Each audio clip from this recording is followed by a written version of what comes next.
They sold her for $100, and her own stepsister laughed while they counted the bills. Elena Carter stood on the marble steps of the only home she had ever known, watching a stranger's hand close around a small bundle of cash. And in that single moment she understood that the family who raised her had never once considered her family at all. What neither Margaret nor Vanessa Carter realized as they turned their backs on the girl they had just discarded was that the tired, dust-covered man walking away with her was about to become the reason their entire world collapsed. This is the story of how a single act of cruelty built an empire, and how the people who thought they had thrown away nothing had actually thrown away everything. Before the story continues, ask yourself this. If the people who were supposed to protect you decided one morning that you were worth exactly $100, would you ever be able to look them in the eye again? Keep that question in mind, because by the end of this story, you may find your answer has changed. The Carter mansion sat at the top of a quiet hill in one of the city's oldest and wealthiest neighborhoods, its white columns and manicured hedges the kind of picture people slowed their cars down to admire. From the outside, it looked like the setting of a fairy tale. Inside, Elena had learned long ago that fairy tales were only stories other people got to live. She woke every morning before the sun, while the house was still dark and silent, because Margaret believed the staff should never be seen sleeping past dawn. And somewhere along the way, without ever being formally told, Elena had become the staff.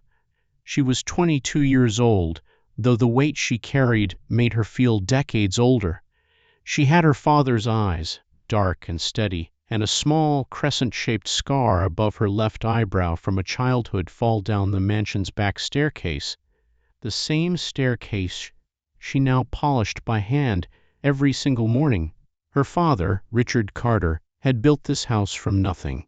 A self-made man who turned a small logistics company into a name recognized across 3 continents. He had married Margaret 2 years after Elena's mother passed away, believing he was giving his daughter a second mother and himself a second chance. He never lived to see what that decision would cost her. A heart attack took him when Elena was 16, and within a year, the house that once rang with his laughter had been rearranged entirely around his absence, as though he had never been there at all. Margaret inherited controlling interest in Carter Logistics. Through a series of legal maneuvers, Elena was too young and too grieving to understand at the time. By the time she was old enough to ask questions, the answers no longer mattered. The company had new leadership, the house had new rules, and Elena, the only blood daughter of the man who built it all, had quietly become someone the household staff were instructed to treat as one of their own. Every morning followed the same unbroken pattern. She prepared breakfast before anyone woke, ironed Vanessa's clothes for the day, scrubbed the kitchen counters until they gleamed under the light, and made sure not a single item in the house was out of place before Margaret came downstairs for her coffee. If something was even slightly wrong, a smudge on a window, a wrinkle in a tablecloth, a coffee cup poured a few degrees too cold, Elena was the first and only name that came up. She still remembered her 21st birthday with a clarity that made her stomach turn even now. She had woken that morning allowing herself, just for a moment, to hope. Her father had always made a small ceremony of birthdays, a single candle on a homemade cake, a gift wrapped badly but chosen carefully. She had wondered foolishly whether some remnant of that tradition might survive in the house he'd built. Instead, Margaret had handed her a stack of laundry and reminded her that guests were arriving that evening for Vanessa's engagement dinner, an event Elena had not been told about until she was asked to iron the tablecloths for it. She spent her 21st birthday in the kitchen, listening to laughter drift in from the dining room, and when Vanessa finally noticed her standing near the doorway near the end of the night, she'd simply asked whether the dessert course was ready yet. There had been a time, in the earliest months after her father's death, when Elena still tried to bridge the widening gap between herself and the household that no longer felt entirely hers. She offered to help Margaret plan a charity gala that spring, hoping shared work might rebuild some fragment of the closeness her father had once hoped the two of them would share. Margaret accepted the help for exactly one event, then quietly stopped including Elena in the planning altogether, informing her afterward that her presence had made several of the donors uncomfortable, though she never explained why, and Elena never worked up the nerve to ask. After that, the invitations stopped entirely, and the distance between them hardened into something that no longer bothered pretending to be temporary. She had learned not to argue. Arguing only made things worse, and worse, in the Carter household, had many forms. It meant an extra week without an allowance. It meant being locked out of the family dinners and left to eat cold leftovers in the kitchen. Once, after Elena accidentally chipped one of Margaret's imported porcelain vases while dusting, she had been made to sleep in the pool house for 3 nights in the middle of winter, with nothing but a thin blanket and her own breath to keep her warm. Through all of it, she kept one thing hidden in the pocket of her apron: a single photograph, its edges soft and worn from years of handling, showing her father laughing on the porch of this same house, one arm wrapped around a much younger Elena, both of them squinting into the sun. It was the only proof she had that she had once been loved without condition, without transaction, without a price attached. "You would have known what to do, Dad," she whispered to the photograph one morning, tracing the edge of his smile with her thumb. "I miss you so much it still doesn't feel real some days." She barely had time to wipe her eyes before Margaret's voice cracked through the hallway like a whip. "Elena!" The photograph disappeared back into her apron in a single practiced motion. "Yes, ma'am. Coming." She had no way of knowing that by sunset, the life she had spent 6 years enduring would be gone completely, replaced by something she could never have imagined. Elena found Margaret standing near the front gate with Vanessa beside her, both of them dressed as though they were expecting company, which was strange, because the household calendar had nothing scheduled for that day. Margaret's eyes moved past Elena entirely, fixed instead on the road beyond the gate, where a man was slowly approaching on foot. He was not dressed for this neighborhood. His jacket was frayed at the cuffs, his shoes coated in a fine layer of road dust, and there was an exhaustion in the way he carried himself that suggested he had been walking for a very long time, not just that day, but for longer than that, the kind of tiredness that lived in a person's bones. Elena had seen homeless men near the train station before, but never one standing at the gates of the Carter estate, and certainly never one Margaret seemed to be expecting. "Who is that?" Elena asked quietly. Margaret did not answer. Instead, she reached out and rested a hand on Elena's shoulder, a gesture so foreign that Elena physically flinched. In 6 years, Margaret had never touched her with anything resembling affection. The man reached the gate and stopped. His eyes settled on Elena, studying her with an expression she couldn't read, something between assessment and quiet apology. Then, without a single word, he reached into the inside pocket of his worn jacket and withdrew a small folded stack of bills, extending them toward Margaret. Margaret took the money and began to count it, her lips moving silently, her smile widening with each bill. When she finished, she folded the cash and slid it into her purse with the satisfaction of a woman closing a business deal she had waited a long time to complete. "This is the girl," Margaret said, as though presenting an item for inspection rather than introducing a daughter. The words did not make sense to Elena at first. She looked between the stranger, the money disappearing into her stepmother's purse, and Vanessa, who was watching the entire scene with something close to entertainment dancing behind her eyes. "You've lived under my roof long enough," Margaret said, her voice as cold and even as if she were discussing the weather. "Starting today, you're leaving with him." "I don't understand," Elena said, though understanding was already beginning to bloom in her chest like something rotten. "Leaving to go where?" "He paid for you," Margaret said simply. $100. You belong to him now." The ground seemed to tilt beneath Elena's feet. "This is a joke. Tell me this is a joke. Does this look like a joke to you?" Margaret's expression never wavered, never softened, never gave Elena the smallest thread of doubt to hold on to. Elena turned desperately to Vanessa, searching her stepsister's face for even a flicker of protest, a single sign that someone in this family had a line they wouldn't cross.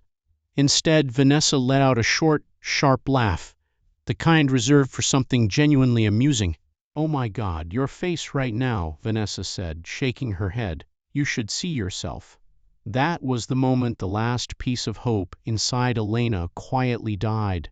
They had planned this, not in the heat of an argument, not in a fit of anger that would cool by morning, but deliberately, with enough foresight to arrange payment and a buyer in advance. This had been decided long before Elena walked outside that morning, and she had simply been the last person in the house to find out. The tears came without permission, sliding down her face in silence. Margaret watched them fall with the mild irritation of someone waiting for rain to pass. "Leave," Margaret said. "Now." "This is my father's house," Elena whispered, though even as she said it, she understood the words carried no weight anymore. It had stopped being her father's house the day the paperwork was signed. "It's my house," Margaret corrected, "and I want you out of it." She disappeared inside briefly and returned with a small travel bag, which she dropped at Elena's feet without ceremony. "I packed this for you this morning. Everything you'll need is inside." Elena stared down at the bag. 6 years of her life, and it fit into something she could carry with one hand. She knelt and unzipped it just enough to see a few changes of clothes folded inside, and there, tucked carefully into the side pocket where Margaret must have found it while packing, was the photograph of her father. Even in her cruelty, Margaret had apparently not wanted the sentimental clutter following her out the door, though some strange, careless mercy had made her include it anyway. With trembling hands, Elena lifted the bag onto her shoulder. There was nothing left to say to either of them, no argument that would change what had already been decided, no appeal that would soften hearts that had clearly made peace with what they were doing. She turned toward the gate, toward the stranger who now apparently owned her, and walked forward without looking back. Neither Margaret nor Vanessa called after her.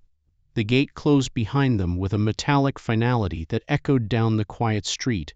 And just like that, the only home Elena Carter had ever known became a place she no longer belonged to. They walked in silence for several minutes, Elena struggling to process the enormity of what had just happened while the stranger led the way with the steady, unhurried pace of a man who had walked these streets many times before. Finally, unable to bear the quiet any longer, she spoke. "Why me?" He didn't slow his stride. "You needed somewhere to go. That's not an answer. You paid money for a person. There has to be a reason." He considered this for a moment, his eyes fixed somewhere in the middle distance. Sometimes the reason is simple enough that people refuse to believe it. Elena studied his profile as they walked, searching for some hint of the greed or menace she had braced herself for. She found none of it. His face, beneath the exhaustion and the dust of the road, held something closer to patience, even sorrow, though for what, she couldn't yet guess. They turned down a narrow street, lined with modest aging houses, the kind of neighborhood that had been quietly forgotten by the rest of the city's development. He stopped in front of a small home with a rusted gate and pushed it open, gesturing for her to step inside first. The courtyard held little: a few worn wooden chairs, a bicycle with a flat tire leaning against the wall, and a stack of neatly folded blankets drying on a line. It wasn't much, but everything about it was clean and cared for, arranged with a quiet dignity that surprised her. "You can leave if you want," he said, watching her take it in. "I won't stop you." Elena turned to face him fully for the first time since leaving the mansion. "You bought me. Why would you let me leave?" "I didn't bring you here to keep you," he said, his voice steady. "I brought you here because you had nowhere else to go, and now you do, if you choose to stay." She looked past him, toward the open gate and the street beyond it, and understood with a sinking clarity that freedom meant very little when there was nothing waiting on the other side of it. The Carter mansion was closed to her now. There was no relative to call, no friend with a spare room, no savings account to fall back on. Everything she had built her identity around, her name, her home, her family, had evaporated in a single afternoon. "I'll stay," she said quietly. He nodded once, without triumph or relief, simply acceptance. and opened the door to let her inside. Elena had no way of knowing, as she stepped over that threshold, that the tired stranger holding the door was hiding a secret large enough to one day bring the entire Carter family to its knees. The inside of the house mirrored the courtyard, small, modest, and meticulously clean, as though someone who owned very little had made the deliberate choice to treat what he had with respect. A single bed sat against the far wall. A small wooden table with two mismatched chairs occupied the center of the room, and a narrow stove and sink formed the entirety of the kitchen. "You can have the bed," he said, setting his own bag down near the door. "And you? I'll manage out here."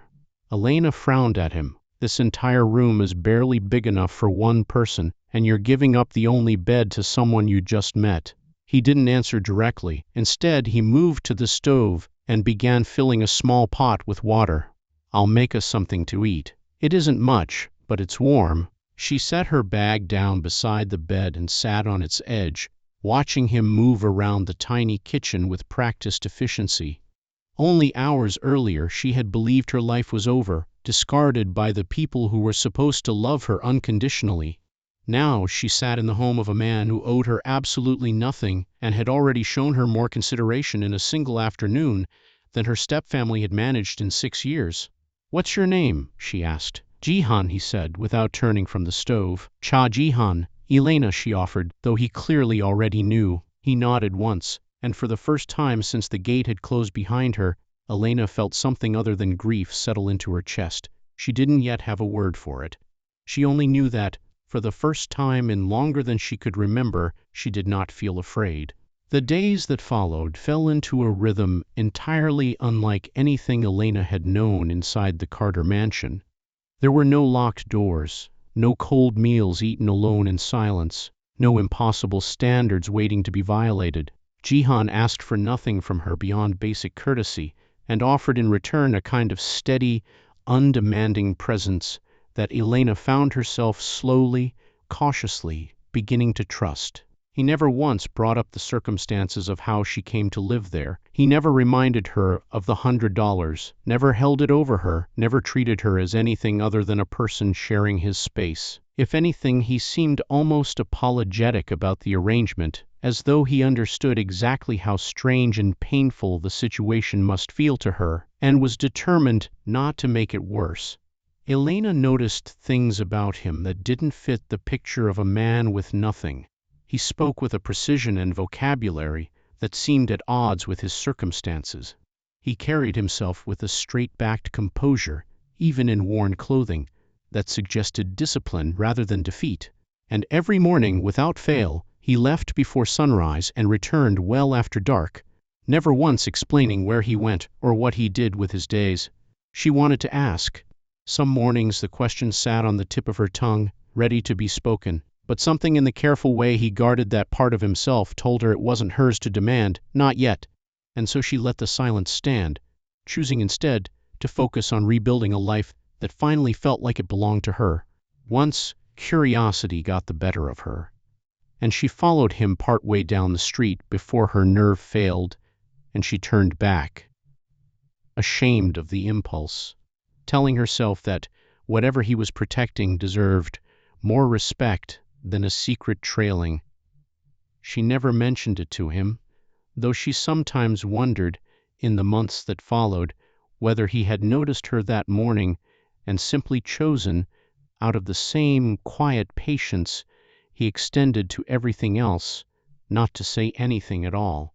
Within a few weeks, Elena found work at a small cafe, a short walk from the house, taking orders and pulling espresso shots for a modest hourly wage that felt, for the first time in years, entirely her own. She spent it carefully, buying small things Jihan's tiny house lacked: a second-hand kettle, a set of towels, a potted plant for the windowsill, quiet contributions that slowly transformed the space from a place he merely survived into something closer to a home they shared.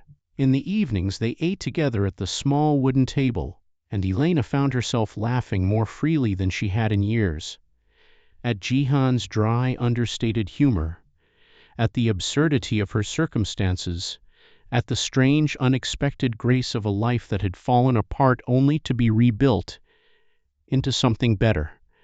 Months passed this way, quiet and unremarkable in the best possible sense, and somewhere in the accumulation of shared meals and comfortable silences, Elena realized she had fallen in love with the man who had bought her freedom and then handed it straight back to her. One afternoon, while restocking the pastry case at the cafe, Elena looked up to find Vanessa standing on the other side of the counter, sunglasses pushed up into her hair, scrolling through her phone with the bored impatience of someone who had never once waited in a line she didn't want to be in. For a moment, Elena's chest tightened, certain her stepsister would recognize her instantly, certain the confrontation she had been quietly dreading for months had finally arrived. But Vanessa's eyes swept over her without a flicker of recognition, the plain apron and the flour dusted across her sleeves apparently disguise enough for a girl she had once shared a house with for 6 years. "Can I get a caramel macchiato, oat milk, extra shot?" Vanessa said, not once looking up from her screen. "And can you actually make it fast this time? Some of us have places to be." "Of course," Elena said quietly, keeping her head down as she worked the espresso machine, her hands steady despite the strange hollow ache spreading through her chest. It should not have surprised her, she told herself, that a woman who had barely looked at her as a sister would fail to recognize her as a stranger. And yet something about being so completely unseen, even now, even after everything, settled into her like a stone. When she handed over the drink, Vanessa took it without a word of thanks, already turning to leave, already dismissing the exchange from her mind entirely. Elena watched her go, watched her climb into a car that cost more than Elena would earn in this job over several years combined, and felt, for the first time since leaving the Carter mansion, a small, quiet flicker of something that wasn't quite anger and wasn't quite grief, but sat somewhere close to both. She didn't tell Jihan about it that evening. It felt too small a wound to name out loud, and yet it lingered anyway, threading itself through the following days in a way she hadn't expected. It was Jihan, in the end, who noticed the change in her, the slight distance in her voice, the way her eyes drifted somewhere far away in the middle of conversations. "Something happened," he said one night, not as a question. She told him, haltingly, about Vanessa, about the drink and the impatience and the complete absence of recognition, and about the strange grief of realizing that even now, stripped of the mansion and the money and the family name, she remained invisible to the people who should have known her best. Jihan listened without interrupting, and when she finished, he reached across the small table and took her hand. "They didn't fail to see you because you changed," he said quietly. "They failed to see you because they never really looked in the first place. That isn't a reflection of what you're worth. It's a reflection of what they were capable of giving." It wasn't a solution, not exactly, but it settled something in her anyway, and Elena found herself, in the weeks that followed, thinking less and less about the family she had left behind, and more about the strange, unlikely one she was quietly building instead. She noticed other things too, small inconsistencies that nagged at the edges of her attention. Occasionally, strangers on the street would do a double take when they passed Jihan, their expressions shifting from casual disinterest to sudden, startled recognition. Before anyone could approach, Jihan would gently steer Elena in another direction, offering nothing more than a quiet, "They've mistaken me for someone else," whenever she asked. She never fully believed him, but she also never pressed, sensing that whatever truth he was protecting was tangled up with something painful, something he wasn't ready to hand over yet. She told herself she could wait. She had already learned, the hard way, that some truths reveal themselves on their own timeline, and forcing them only broke things that might otherwise have healed. One evening, as they walked back from the market with groceries balanced in paper bags between them, A black sedan slowed to a crawl alongside the sidewalk, its tinted window rolling down just enough to reveal a sharply dressed man studying Jihan with unmistakable intensity. "Mr. Cha," the man said, his voice carrying the careful, deferential tone of someone unaccustomed to being ignored. "Chairman, is that you?" Jihan didn't break stride. "You have the wrong person," he said evenly, steering Elena gently by the elbow toward a side street. The man in the car didn't push further, though his eyes lingered on them both a moment longer before the window rose again and the sedan pulled away.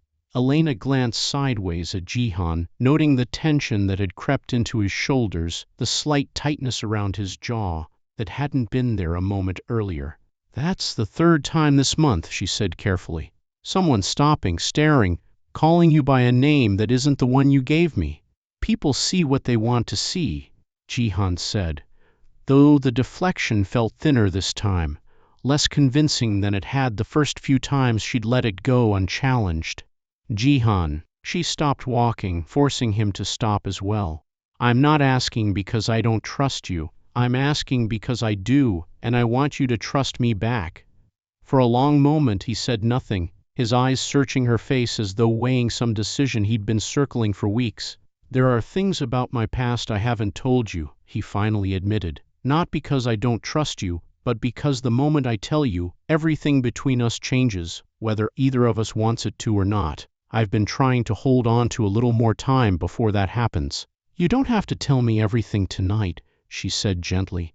"I just need to know I'm not building something with a stranger." "You're not," he said, and there was a quiet certainty in his voice that steadied her more than any explanation could have. "Whatever else is true about me, Elena, the man who shares that table with you every night, is not a lie. I promise you that much." It would be several more weeks before she understood exactly what he'd been protecting her from, and by then, the truth would arrive not through a quiet confession over dinner, but through the kind of dramatic, undeniable revelation that neither of them could have controlled. Meanwhile, in the world Elena had left behind, Margaret Carter told the story of that afternoon at every dinner party and social gathering she attended, framing it as an act of tough love rather than what it truly was. She needed to learn some independence, she would say, swirling the wine in her glass.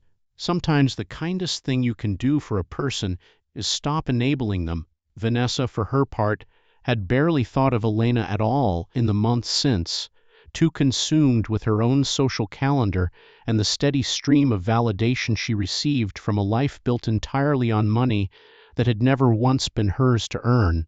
When Elena's name did come up, it was usually as a punchline, a story about the poor stepsister who'd run off with some homeless man, offered with a laugh that suggested neither woman had spent even a moment considering what that choice might have actually cost her. Neither of them could have imagined that the daughter they discarded for $100 was, at that very moment, quietly and unknowingly living beside one of the most powerful men in the country, and that the decision they toasted to at dinner parties was about to become the single greatest miscalculation of their lives. The call came on an otherwise ordinary Tuesday afternoon. Jihan's phone rang while they were sharing lunch at the small table, and the moment he glanced at the screen, something in his expression shifted. The calm, unhurried version of him she had come to know replacing itself in an instant with someone sharper, more alert, almost unrecognizable. He stepped outside to take the call. When he returned less than a minute later, his face had settled into an expression Elena had never seen on him before. Focused, urgent, and entirely without the softness she had grown used to. "There are some things I need to take care of," he said, already reaching for his jacket. "What things?" Elena stood, unease pooling in her stomach. "Jihan, what's happening?" "I'll explain when I can," he said, and though his voice remained gentle, there was a firmness underneath it that told her not to press further. "I need you to trust me." Before she could respond, he was gone, the door closing behind him with a quiet finality that felt, in that moment, far too much like the gate closing behind her. at the Carter mansion all those months before. He didn't come home that night, or the next. Elena tried his phone repeatedly, each unanswered call sharpening the panic building steadily in her chest. On the third day, unable to bear the uncertainty any longer, she searched through the small notebook by his bedside where he occasionally jotted down phone numbers, and found the one that matched the call from that Tuesday afternoon. Her hands shook as she dialed it. A calm, professional voice answered, and when she asked, haltingly, if she could speak with Jihan, the voice on the other end paused before giving her an address instead, along with a brief instruction to ask for him at the front desk. Elena expected a modest office building, perhaps a small business where Jihan worked some job he'd never mentioned. What she found instead, standing at the base of it and craning her neck upward, was a gleaming corporate tower that dominated the skyline, its glass facade catching and scattering the afternoon sun. Luxury cars lined the entrance in an unbroken row, and executives in tailored suits moved through the revolving doors with the brisk, purposeful energy of people who ran empires rather than simply worked in them. The lobby smelled of polished stone and fresh flowers, an enormous arrangement of white lilies rising from a marble pedestal at its center. Elena's sneakers, worn thin from months of standing shifts at the cafe, felt suddenly conspicuous against the gleaming floor, and she found herself tugging self-consciously at the sleeve of her second-hand jacket as she crossed toward the reception desk, acutely aware of how out of place she looked among the tailored suits and polished heels moving briskly around her. She approached the front desk with growing confusion, giving Jihan's name to the receptionist, expecting to be redirected, corrected, told she had the wrong building entirely. Instead, the receptionist's posture straightened immediately. "One moment, please," the woman said, reaching for her phone with visible urgency. Around Elena, the lobby seemed to shift. Employees who had been walking briskly through the space slowing, then stopping altogether, their heads bowing in unison toward the entrance. A hush fell over the room like a held breath. "Welcome back, Chairman Cha." Elena turned toward the entrance just as a black luxury sedan pulled to a smooth stop outside. The driver stepped out and opened the rear door, and the man who emerged bore only a passing resemblance to the exhausted stranger who had walked her home from the Carter mansion months earlier. Gone were the worn jacket and dust-covered shoes. In their place stood a man in a perfectly tailored charcoal suit, his posture radiating an authority that filled the entire lobby without him having to say a single word. Jihan, her Jihan, walking through the doors of what was, by every visible indication, his own company, acknowledging the bowed heads of dozens of employees with the practiced ease of someone who had done this 1,000 times before. He caught sight of her standing near the front desk, and for the briefest moment, something like guilt flickered across his composed expression before he crossed the lobby toward her. "Elena." His voice was quieter now, softer than the commanding tone that seemed to naturally fill this space. "You weren't supposed to see this yet." "See what, exactly?" Her voice came out sharper than she intended, months of confusion and worry finally finding an outlet. "Who are you?" He glanced around at the employees still watching from a respectful distance, then gently took her arm and guided her toward a private elevator, saying nothing more until the doors closed and they were alone. "My name is Cha Jihan," he said quietly, as the elevator rose. "Chairman and majority shareholder of Cha Industries. I believe you might know the name." Elena did know the name. Everyone in the country knew the name. Cha Industries, one of the largest conglomerates in Korea, its holdings spanning shipping, technology, and finance. Its chairman, a figure so rarely photographed that rumors about his reclusiveness had become something of a national curiosity. "You're homeless," she said weakly, though even as she said it, the absurdity of the statement was becoming painfully clear. "I wasn't," he said. "Not really. I was somewhere else. Somewhere I chose to be." The elevator opened onto a private office suite, all glass and quiet luxury, and Jihan gestured for her to sit, before lowering himself into the chair across from her. his composed exterior finally cracking to reveal something more vulnerable underneath. For years, people only saw the money, he began. The name, the influence, what I could give them. Every relationship, every friendship, every conversation eventually circled back to what I had, never who I was. After a while, I stopped being able to tell the difference between someone who wanted to know me and someone who wanted access to what I owned. Elena said nothing, letting him continue, so I walked away. Not permanently, my board knows how to reach me when I'm needed, but I stripped away everything that made people treat me differently. The suits, the car, the name. I wanted to know what it felt like to be seen as nothing, because at least that reaction would be honest. And I was just there, Elena said quietly. Some test, some experiment to see how the other half lives. No, his voice was firm, immediate. You were never a test, Elena. When I saw what your stepmother was doing to you, what she was willing to do to you, I couldn't walk away and pretend I hadn't seen it. The money I gave her wasn't to buy you. It was the only way I could think of, in that moment, to get you out of that house without causing a scene that would have hurt you more. You could have told me. Any time in the past several months, you could have told me who you really were. I could have, he admitted. But every time I imagined that conversation, I kept thinking about what would change the moment you knew. Would you still have sat across from me at that small table every night? Would you still have laughed at the things I said, or would you have started calculating what those laughs might be worth? He paused. I didn't want to find out. I wanted, just once, to be loved as Jihan, before anyone knew about Chairman Cha.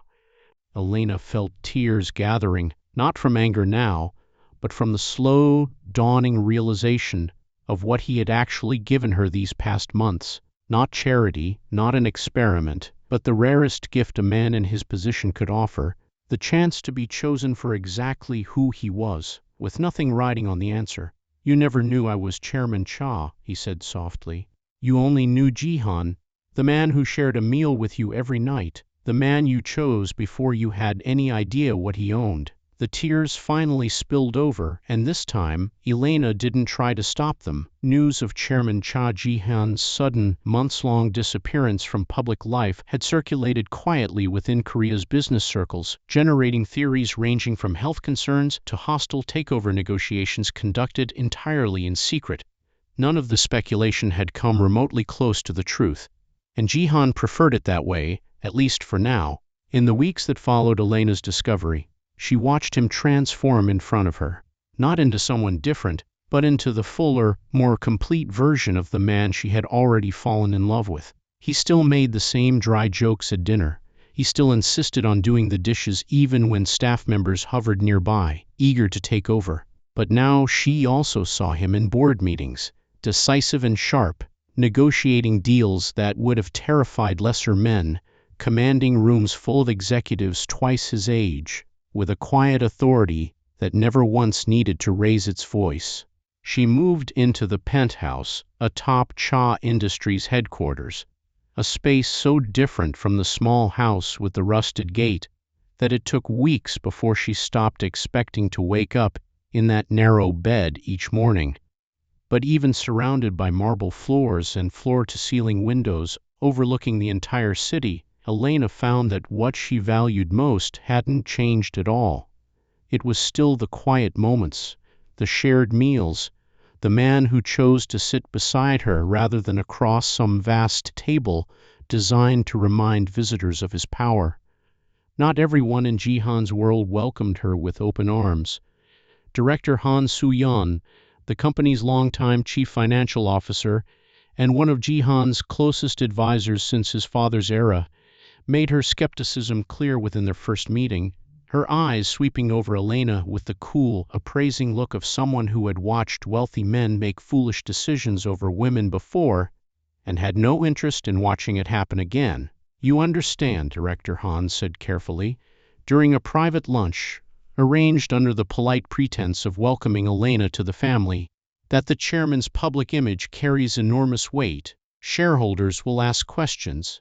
The board will ask questions. I would be doing my job poorly if I didn't ask them as well. Where exactly did you meet him? Elena met her gaze without flinching. He bought me from my stepmother for $100 and told her he'd take care of the rest. Then he gave me his bed and slept on the floor of a house barely big enough for one person. If you're asking whether I knew who he was when I fell in love with him, the answer is no. I didn't know anything except that he was kind to me when he had no reason to be. Director Han studied her for a long moment, something in her expression softening almost imperceptibly. That's either the most naive answer I've heard in 20 years of due diligence, she finally said, or the most honest one. I suppose we'll find out which. It took the better part of a year, and Elena's quiet, consistent refusal to ask Jihan for anything beyond what she genuinely needed before Director Han's skepticism thawed into something resembling respect. It was Director Han, in fact, who would later become one of the earliest and most vocal supporters of the Richard Carter Housing Initiative, having watched closely enough by then to understand exactly what kind of person Elena had turned out to be. There were other tests, too, subtler ones. Journalists who reached out under false pretenses hoping to catch her saying something regrettable. Distant acquaintances of the Cha family who suddenly remembered Elena's existence once her marriage became public, hoping for introductions, investments, favors that had nothing to do with genuine friendship. Elena learned, slowly and sometimes painfully, to recognize the difference between people who wanted to know her and people who wanted access to what she now represented. The same lesson Jihan had spent years learning himself, long before she ever walked through his gate. 6 months after that day in the corporate lobby, Jihan proposed to her on the rooftop garden of the building where she had first discovered his true identity, under the same city lights that had once seemed impossibly distant to a girl who scrubbed marble floors for a family that never once called her their own. I know this isn't the fairy tale beginning most people imagine, he said, kneeling before her with a small velvet box in his hand. It started with $100 and a lie about who I was. But everything that came after that was real, Elena. Every meal, every laugh, every quiet evening in that tiny house. I want the rest of it to be real too, for as long as you'll let me. She said yes before he finished the sentence. Their wedding, held 6 weeks later, was the kind of event that dominated headlines for days, not because of its opulence, though it was considerable, but because of the story behind it, a story that had slowly leaked out through interviews Jihan gave with careful, deliberate honesty, refusing to let the narrative around his wife be shaped by anyone but the two of them. The ceremony took place in a glass-walled pavilion overlooking the harbor, string lights woven through rows of white orchids, the evening air carrying the faint scent of the sea mixed with candle smoke. Elena walked down an aisle lined with faces she had come to over the past year, cafe co-workers who had become genuine friends, members of Jihan's foundation staff who had welcomed her without a trace of the calculation she'd grown used to expecting from people near wealth, and Jihan's small circle of relatives, an aunt and 2 cousins who embraced her with a warmth that still occasionally caught her off guard. There was no seat reserved for Margaret. No invitation had been sent to Vanessa. It was a decision Elena made without hesitation and without guilt, understanding finally that boundaries were not acts of cruelty, but acts of self-preservation, the kind she had never once been permitted inside the Carter mansion. When Jihan spoke his vows, his voice caught only once, at the line where he thanked her for choosing him before she had any reason to. You loved a man with nothing to offer you but a small house and a shared meal, he said.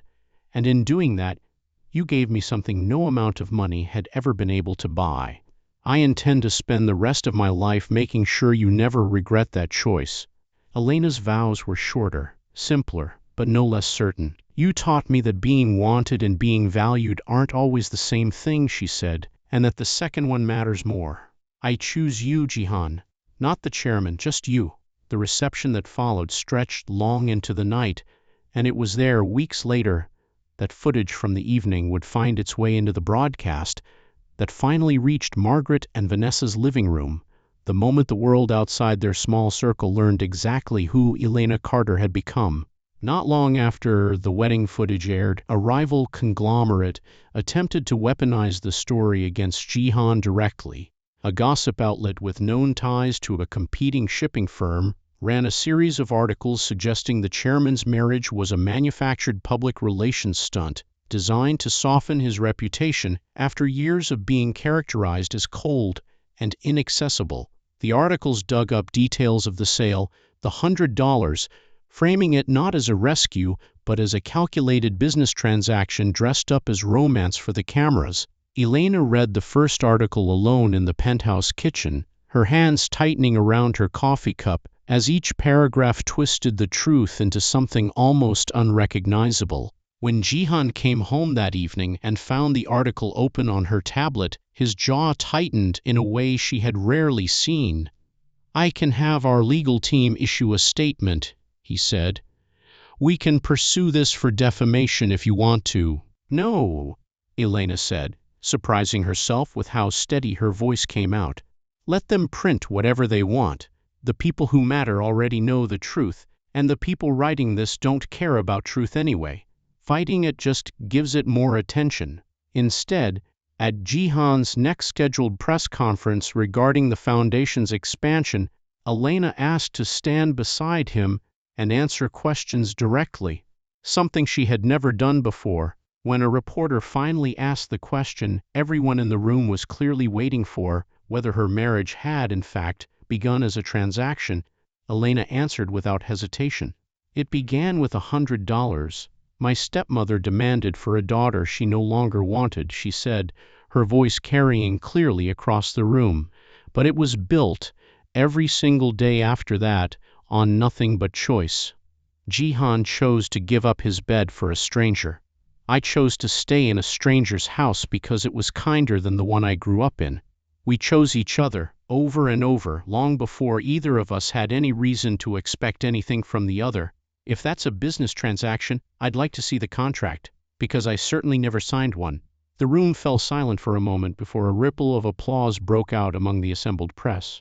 And the story that ran in every major outlet the following morning bore almost no resemblance to the rival firm's smear campaign. Within a week, the gossip outlet quietly issued a correction, and the competing conglomerate's own reputation took a considerably harder hit than Jihan's ever had. Margaret and Vanessa learned the truth, the same way most of the country did, through a television screen, on the evening of Cha Industries' annual charity gala, an event so prominent that camera crews stationed themselves along the red carpet for hours, waiting for the chairman's rare public appearance. They were sitting in their living room, the television playing in the background more out of habit than attention, when the broadcast cut to the gala's entrance, and the reporter's voice rose with practiced excitement. "Chairman Cha Jihan arrives tonight with his wife, Elena Cha, in what has become one of the most talked-about love stories in recent memory." Margaret's coffee cup stopped halfway to her mouth. Vanessa's phone, which she had been scrolling through absently, slipped from her hand and clattered against the coffee table. Forgotten. On the screen, dressed in an elegant gown that caught the flash of 100 cameras, stood Elena, radiant and composed, her hand resting easily in Jihan's, the two of them pausing to answer a reporter's question with the easy familiarity of two people who had built something real together. Neither Margaret nor Vanessa spoke for a long moment. The girl they had sold for $100, dismissed as a burden not worth the cost of feeding, stood now beside one of the wealthiest and most powerful men in the country, not as an accessory to his success, but as his wife, his partner, a woman he clearly, visibly adored. "That's not possible," Vanessa finally whispered. Margaret said nothing at all. She simply stared at the screen, running through every cruel word she had ever spoken to Elena, every cold morning she had sent her to scrub marble floors before dawn, every decision that had, in retrospect, systematically pushed away the one person in that house who had actually shared her late husband's blood, in favor of a stepdaughter who had never once returned the affection Margaret's own vanity demanded. The greatest tragedy of the moment wasn't the money they had missed out on, though the thought of it certainly crossed both their minds in the days that followed. It was the slow, sinking realization that they had spent 6 years building a fortress of cruelty around a girl who deserved none of it, and in doing so, had guaranteed their own permanent exile from whatever future she chose to build. The following morning, a taxi pulled up outside the gates of the Cha estate, and Margaret and Vanessa stepped out, dressed carefully, their expressions arranged into something resembling warmth that had never once been extended to Elena during her years under their roof. They didn't make it past the front gate before Elena appeared, alerted by the estate's security team, standing at a distance that made clear this was not a homecoming. "Elena," Margaret began, her voice carrying a practiced softness. "We've missed you so much. We were so worried," Vanessa added quickly. "We didn't know where you'd gone. We thought about you every single day." Elena studied them both, searching for any flicker of genuine remorse beneath the carefully constructed performance, and found none. Only the calculation of two women who had watched a fortune walk out their gate and were now scrambling to reclaim some piece of it. "We made mistakes," Margaret continued, reaching for Elena's hand. "But we're still your family. Please come home. We can put all of this behind us." Elena gently withdrew her hand before Margaret's fingers could close around it. "My home is already here. We only want a second chance," Margaret pressed, a note of desperation creeping into her voice now. "Everyone deserves a second chance." "You had 6 years," Elena said quietly. 6 years to treat me like your family instead of your servant. The day you sold me for $100, you told me exactly how much you valued that chance. I believed you then. I still believe you now." "Elena, please," Vanessa said, her composure finally cracking. "You have everything now. Would it really cost you anything to help us? Just a little?" "It would cost me everything," Elena replied. "It would cost me the version of myself I finally became after I stopped waiting for either of you to love me the way you were supposed to." She turned then, walking back through the gates without another word, leaving Margaret and Vanessa standing on the other side of a barrier that had nothing to do with security and everything to do with a debt that could never be repaid, with an apology offered only after the money had already appeared on television. Margaret watched her go, the frightened, dutiful stepdaughter she had once controlled, with a single sharp word, now unrecognizable, replaced by a woman who understood, finally and completely, her own worth.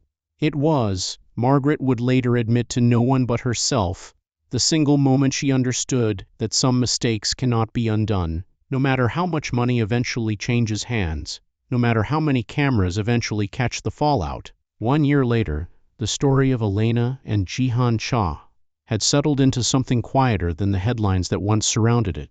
The enduring, unremarkable rhythm of two people building a genuine life together.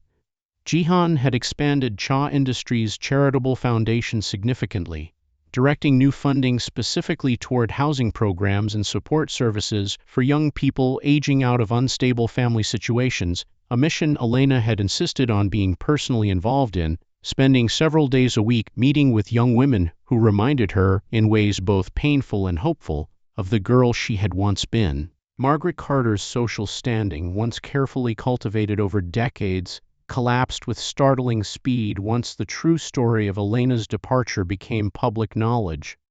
The dinner parties stopped, the invitations dried up. Carter Logistics, already struggling under years of questionable management decisions, lost several major contracts after business partners quietly distanced themselves from association with the family. Within the year, Margaret was forced to sell the mansion that had once seemed the permanent symbol of everything she'd taken from Elena's father, downsizing to a modest condominium on the other side of the city, where she now lived largely alone, her calls to old friends going increasingly unanswered. The unraveling did not happen all at once. It happened in small, humiliating increments, the way most reversals of fortune do. First came the whispers at the country club, quiet conversations that stopped abruptly whenever Margaret entered a room. Then came the canceled board seat on the charity committee she had chaired for nearly a decade, replaced without explanation by a woman half her age who had never once been accused of selling a family member for cash. Then came the calls from Carter Logistics' remaining major client, a shipping conglomerate that had done business with Richard Carter personally for over 20 years. informing Margaret's management team, with polite but unmistakable finality, that the partnership would not be renewed. "It isn't personal," the client's representative told Margaret over the phone, in a conversation she would replay in her head for months afterward. "It's simply a matter of who we want representing our brand in the market right now. And frankly, ma'am, the market has strong opinions about your family at the moment." By the time the mansion sold, the once grand house that had been the site of Elena's quiet suffering for 6 years, Margaret found herself standing in the empty foyer for one final walk-through. The marble floors Elena had scrubbed by hand still gleaming under the light, despite the layer of dust that had settled since the last of the household staff quit without notice, unwilling to work for an employer who could no longer guarantee their pay. She thought, in that moment, not of the money she had lost, but of the particular sound of Elena's footsteps on those stairs each morning before sunrise, a sound she had never once thanked her for. Vanessa fared little better. Her engagement to a wealthy investor quietly dissolved once his family conducted the kind of background research that inevitably surfaces stories like Elena's. He had sat her down over dinner, according to a mutual acquaintance who later relayed the story to Elena second-hand, and asked her plainly whether the story about the sale was true.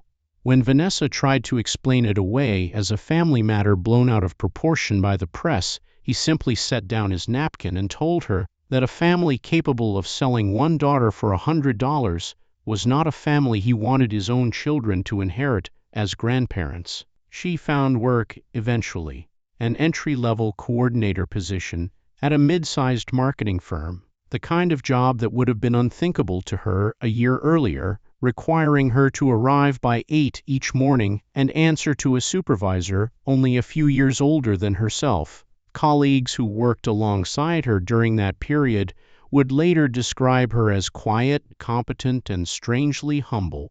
For someone who had once appeared regularly in the city's society pages, as though something in her had finally, belatedly, begun to understand the value of things she had never had to work for before. She occasionally reached out to Elena through brief, carefully worded messages, apologies that read more like requests than admissions, and Elena had made peace with a boundary that no longer required explanation or apology. She did not block the messages. She simply stopped expecting them to change anything, and found, to her own quiet surprise, that this small act of emotional distance cost her nothing at all. As for Elena and Jihan, their life together had grown into something neither of them could have predicted on that first quiet evening in the small house with the rusted gate. They had welcomed a daughter into their family just 3 months earlier, a decision Jihan approached with the same quiet devotion he'd shown Elena from the very beginning, and Elena often found herself watching him hold their daughter in the soft morning light, thinking back to the man who had once given up his own bed to a stranger simply because she needed somewhere safe to sleep.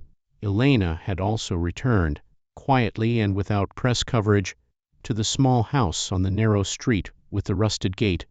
She and Jihan had bought it outright from its previous landlord, not to live in, but to preserve, restoring the courtyard, repairing the gate's hinges, keeping the 2 mismatched wooden chairs exactly where they had always Saturday. It became a place they visited a few times a year, just the 2 of them, to eat a simple meal at the small table, and remember, deliberately and without sentimentality, exactly where they had started. The foundation Elena helped build eventually carried her father's name, the Richard Carter Housing Initiative, a decision she made not out of any lingering loyalty to the family that had taken his company from her, but as a way of reclaiming him entirely for herself, separating his memory once and for all from the people who had spent his death rewriting his legacy in their own image. Under the initiative, dozens of young people aging out of unstable homes each year receive not just temporary shelter, but mentorship, job placement support, and, in a handful of cases personally overseen by Elena herself, the kind of steady, patient guidance she wished someone had offered her during the darkest years inside the Carter mansion. Reporters who requested interviews about the viral story of her marriage often asked Elena the same question in different forms, whether she had ever considered legal action against Margaret for the years of unpaid labor, the isolation, the outright sale of a human being that would, under different circumstances, have constituted a serious crime. Elena always gave the same answer. She had considered it and ultimately decided against it, not out of forgiveness, but because she understood that the life Margaret and Vanessa now lived, stripped of status, stripped of the fortune Margaret had spent years protecting at Elena's expense, was consequence enough. Some debts, Elena had come to believe, are better left uncollected by the courts and instead left to compound quietly under the weight of a life spent watching everything you built for the wrong reasons slowly disappear. She thought, often in those quieter moments, about the version of herself who had walked out of the Carter mansion's gates believing she had nothing left. That girl could not have imagined the life waiting for her on the other side of that grief, could not have known that the tired stranger holding out his hand was leading her not into servitude, as she had feared, but toward the first genuine home she would ever know.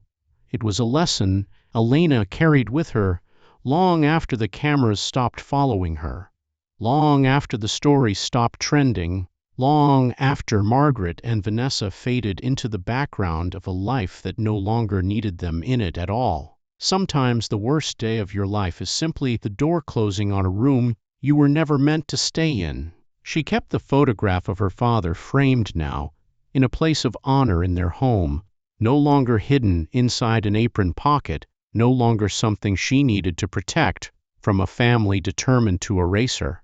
Some mornings she still spoke to it quietly, telling him about the life she had built, the daughter he would have adored, the man who had loved her before he ever let her know what he owned. Sometimes, in the quiet hour after their daughter had fallen asleep, Elena would stand at the window of the penthouse and look out over the city lights, thinking about the girl who had once walked out of the Carter mansion's gates, believing her life was over.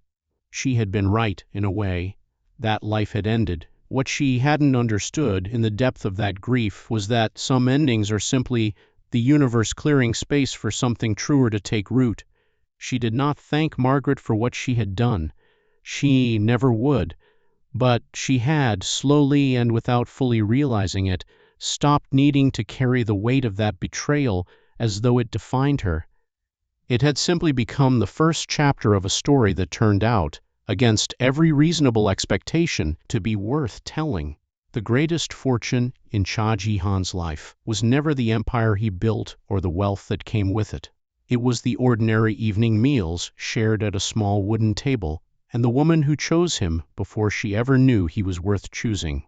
And perhaps that is the truest measure of anyone's worth, not the price someone else is willing to pay for you, but the love someone chooses to give you when there is absolutely nothing to gain. Elena still keeps the small house on the quiet street, still visits it a few times a year, still sits at the same worn wooden table where a stranger once poured her a bowl of soup and asked for nothing in return. It remains to this day her favorite place in the world, not because of what it lacks, but because of what it taught her, that a person's worth was never something anyone else had the power to price. If you were in Elena's place, would you have found it in yourself to forgive Margaret and Vanessa after everything they did, or would you have walked away the same way she did, with your head held high and your heart finally, fully your own? Let us know in the comments below. And don't forget to like this video, subscribe to the channel, and turn on notifications so you never miss the next story. Until then, remember this: the greatest love isn't measured by wealth or by blood or by the family you're born into. It's measured by the people who choose you, fully and without condition, when there is nothing in it for them at all.